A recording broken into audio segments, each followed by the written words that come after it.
Assalamualaikum warahmatullahi wabarakatuh. Ada sebuah kisah, mungkin kita kenal siapa itu Imam Syafi'i radhiyallahu anhu wa arda.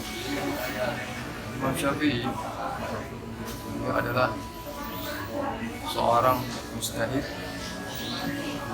Beliau di saat beliau mencari ilmu, mencari ilmu itu butuh kehati-hatian.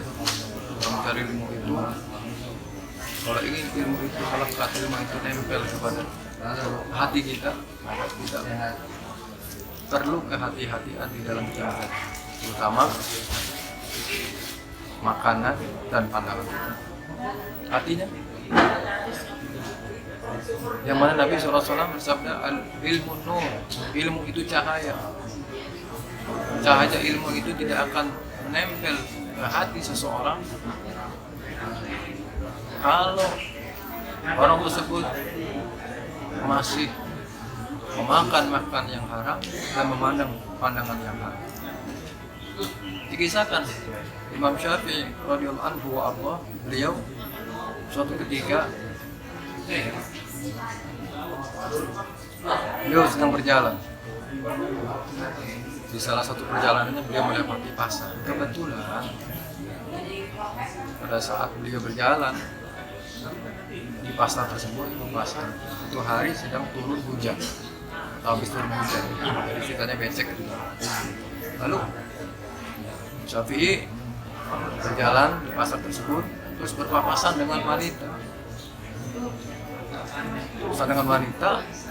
Lalu karena emang musim becek atau habis hujan, di jalan becek, jadi Imam Syafi'i berpapasan dengan wanita tersebut mengangkat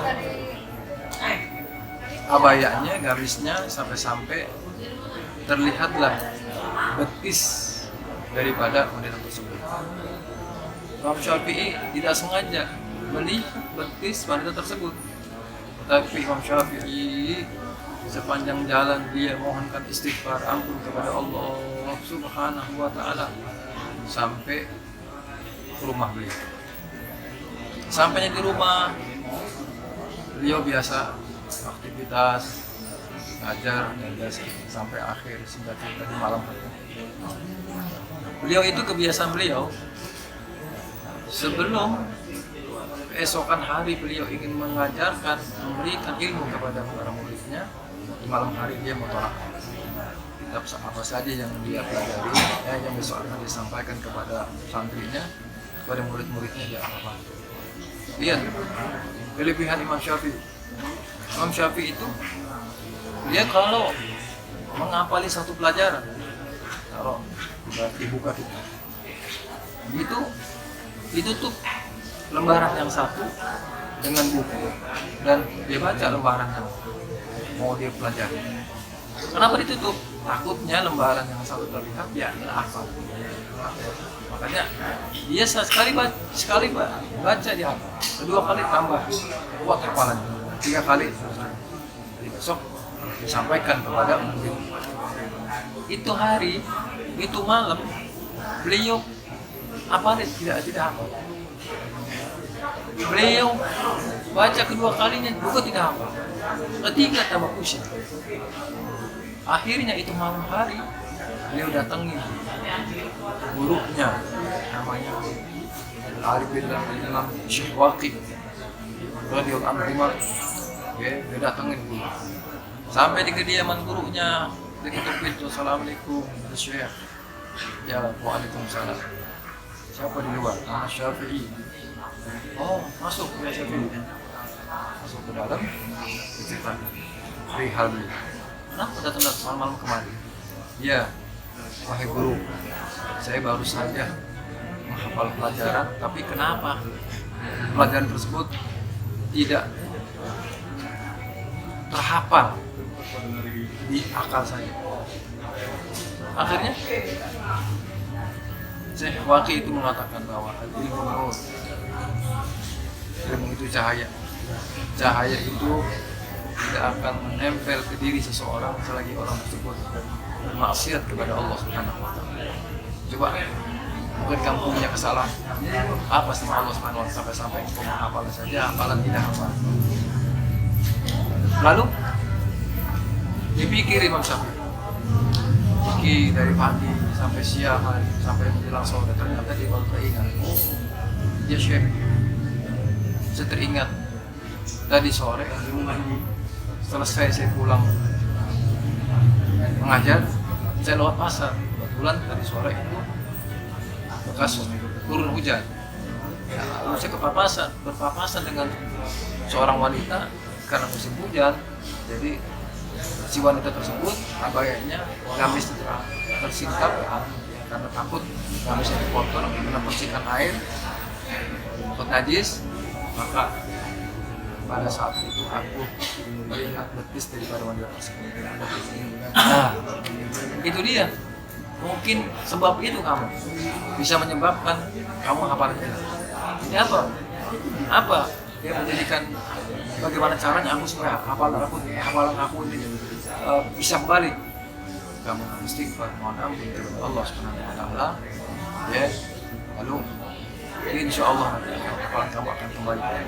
Lihat, cuman hanya tersingkap dari cerita ini kita ambil pelajaran, cuman hanya tersingkap seorang Imam Syafi'i yang notabene itu mungkin menurut kita betis itu menurut kita yang mungkin kita setiap hari memandang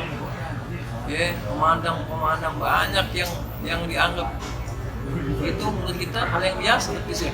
Bapak lihat bagaimana sekarang ini Jakarta kota metropolitan, kita tiap hari melihat ya yang bukan mahramnya, memandang yang bukan mahramnya ya.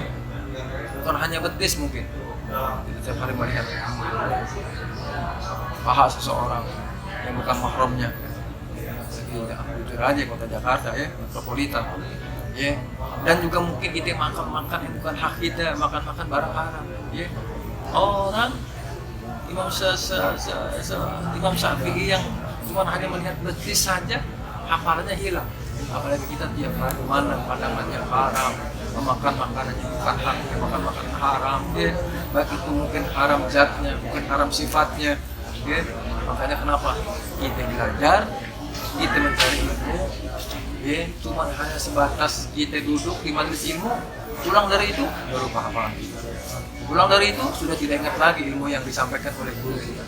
Makanya kenapa? Ayo jauhkan, hindarkan dari perkara-perkara. Kalau kita sedang menuntut ilmu, jauhkan dari perkara-perkara yang haram, baik itu makanan kita, baik itu pandangan kita, baik itu apapun. Dengan perkara-perkara yang haram maka akan menggugurkan daripada ilmu yang akan nempel ke hati kita, cahaya ilmu yang akan nempel ke hati kita, maka tidak akan menitis, tidak akan nempel. Kenapa? Karena kita sudah melanggar, sudah berbuat zalim terhadap diri kita. Kenapa? Karena kita sedang maksiat kepada Allah Subhanahu wa taala. Maka dari itu, yuk anak muda, fakir mendekatkan kepada anak muda. Yuk cari ilmu yang manfaat.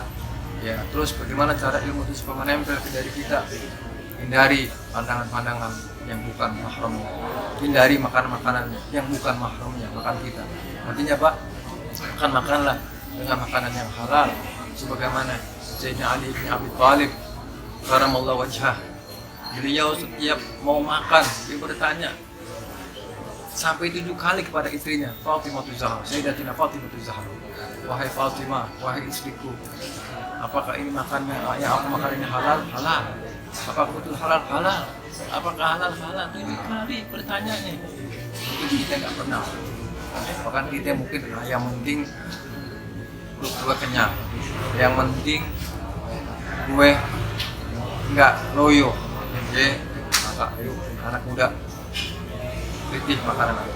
Ya, jangan kita dekat majlis, kita dekat guru yang mencari ilmu, tapi kita selebihnya kita nggak pikirin tuh. Makanya kenapa ilmu tidak melekat di hati kita, ilmu tidak melekat di kita. Bahkan kita berat untuk mendapatkan ilmu yang manfaat sehingga kita bisa mengamalkan ilmu tersebut.